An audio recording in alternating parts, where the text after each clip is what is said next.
What is up, Diecast collectors? 9446 Network here, and I'm back with my channel owner, NASCAR Full Tours 46V2 back once again. and today we're going to be reviewing a really old car from way back in the way back. And this here is Morgan Shepard's 1995 Citgo Ford Thunderbird, I think it is. Yes, it is. Ford Thunderbird. And I got my channel owner Philip to help because this is a really old diecast. Yes, it is. And has been watching the sport longer than I have. So this car here is a 1995 preview edition of his car. So we're going to take a look at this one.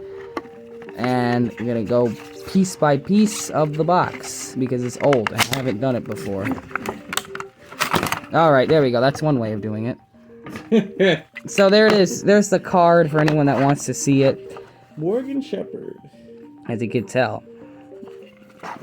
There's the back. Wow, he was born October 12, 1941. It's very, very cool. Cards. And of course you got your base that came with it. You can put any car you want on there, honestly. Yep, as a winner circle. And here is the diecast, and my god, it's refreshing to hold one of these super original molds. So what do you got to say about this mold? I mean, it's a classic. It's the classic 1993 through 95 Thunderbird before they went to the Ford Taurus back late 90s. So we're gonna take a look at this one. So this one, you got the 21 right there. You got the Wood 21 Brothers logo right there with the giant Ford right there. This is back when they didn't have headlights or anything. They just did the shape of the manufacturers, the OEMs. Detailed grill openings. That's original right there. And of course, you got Citgo on the hood. No window banners, because they didn't have any back then. Got Goodyear. Ooh, oh, we got some paint brushings on the Eagle logo. It happens. It's aged. You can very much tell that this was the side that was leaning up against the cardboard. Yep. So you got the Goodyear number 1. So that's another throwback. Goodyear number 1. True Value, Moog, Pre-Stone, Stant, Goodies, and I cannot tell what this logo is. Let me see if I can see that. The camera will allow me to see it. That'll be good.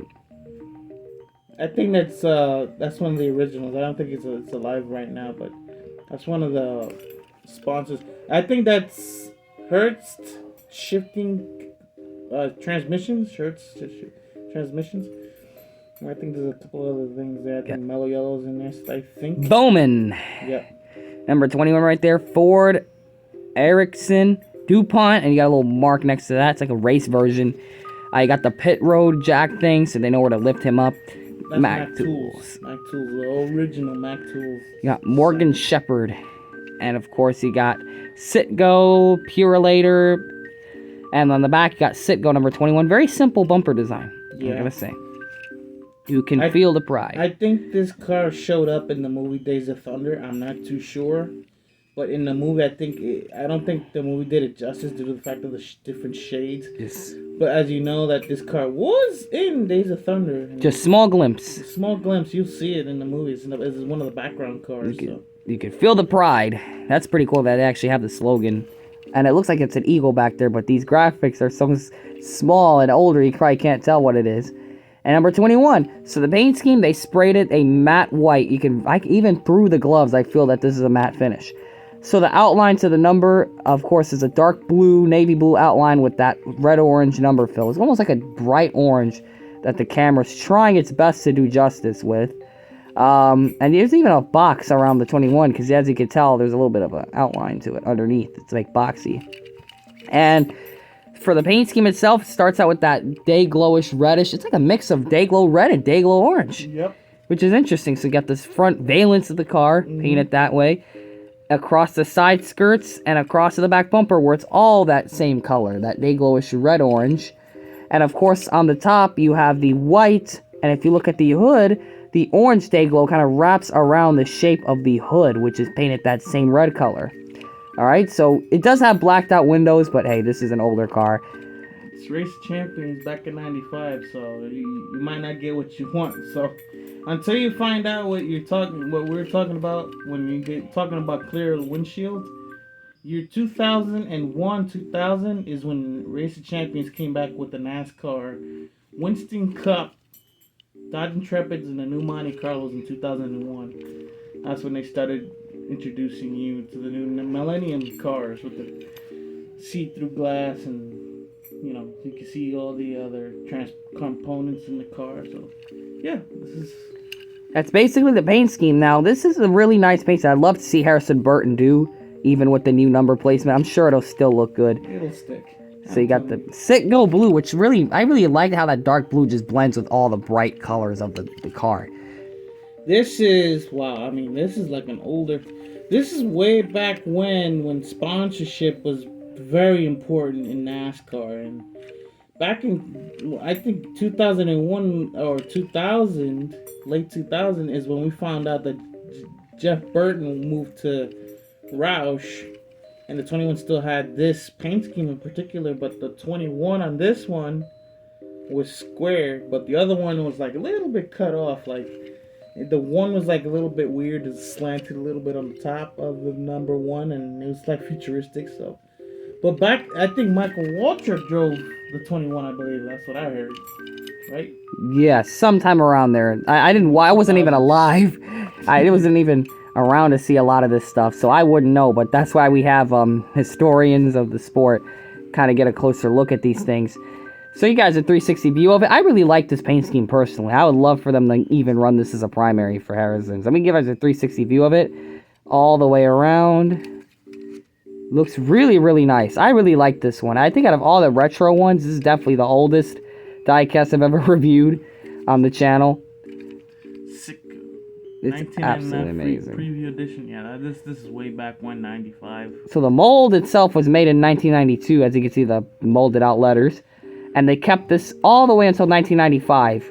And so sometimes when you don't need to change the mold, just recycle them like they did with the Camry. Yep. They just went all the way, continue to support it. If you didn't know about this guy's history, he actually won a race in the Cup Series, but it wasn't in this particular team. It's a little bit of a local team, a small team. Number 5 Pontiac, back in 1981, this guy actually won his first ever Cup Series race. And then I think in 93, he won in Atlanta in this particular team. And I was surprised that I found out that this guy actually won a race in the Cup Series. That is not easy to do when you win in a Cup Series race in the 90s, because these cars are not easy to drive around. Just like what's going on this year with the new next-gen car.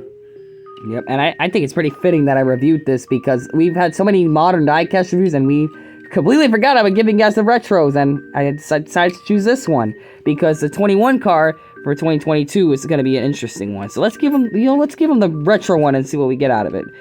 But it's I love this car. I picked this one up at one of the tents, I believe it was. This car was there and I decided to pick it up, and never thought I'd ever unbox it or review it, but the box was so worn at this point where it probably wouldn't even matter. But that is this car, folks, the Morgan Shepard 1995 Ford Thunderbird, and it's absolutely, I miss this mold. You know, this mold was actually really pretty good. So thank you guys for checking this one out. Comment, like, and subscribe for more content on the 9446. Oh yeah, one more thing before we leave.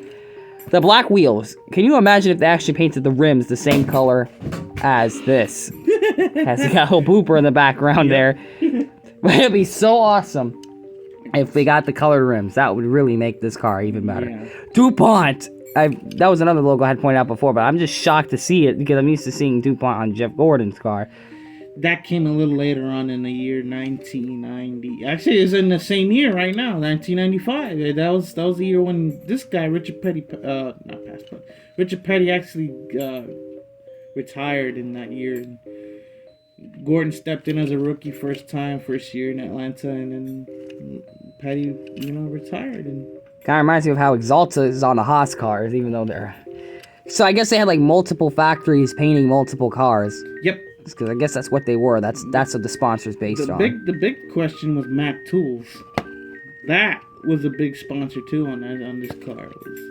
Everybody was questioning about that sponsor, Mac Tools, but to me, when you have a sponsor like this, you always gotta grant them what they want. The 21 was always the famous car, and it always will be. Yep, forever the iconic number 21. So thank you guys for checking out this diecast review. Comment, like, and subscribe for more content here on the 9446 Network channel. And make sure you know what you're doing when you're putting decals on your diecast.